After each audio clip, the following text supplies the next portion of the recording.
Алармантно расте бројот на пријави за семејно насилство за 2 години. СОС линијата регистрирала скок од над 70%.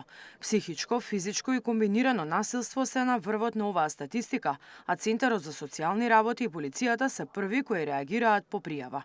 Најголем број пријави биле од Скопје. Од Националниот совет за родова рамноправност оценуваат дека во Македонија расте свеста за спречување на насилството врз жените. Секој месец речиси 30 жени бараат помош.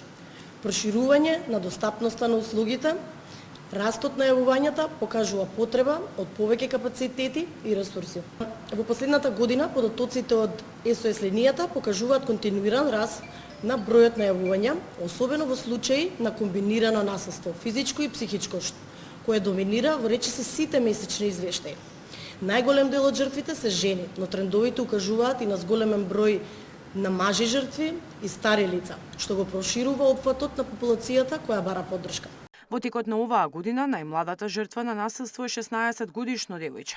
Жртвите се уште се плашат од стигмата, па најчесто случаите ги пријавуваат нивни блиски преку СОС линијата. За поефективно справување со насилниците од Националниот совет вела дека е потребно да се донесе закон за задолжително пријавување по службена должност. Една од алатките кои што треба како новина да се внесе е да биде насилството не по изјава и жалба на жртвата, туку да биде по службена должност.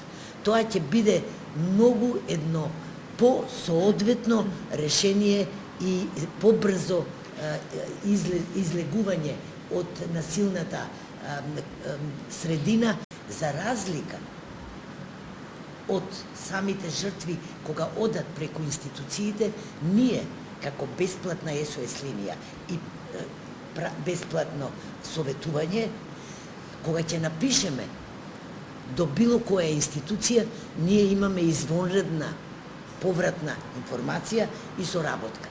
Во Македонија не достигаат легла за привремен престој на жртвите. Има околу 60, а согласно Истанбулската конвенција потребно е да има повеќе од 180 низ целата држава. Мирјана Давидовска, Сител телевизија.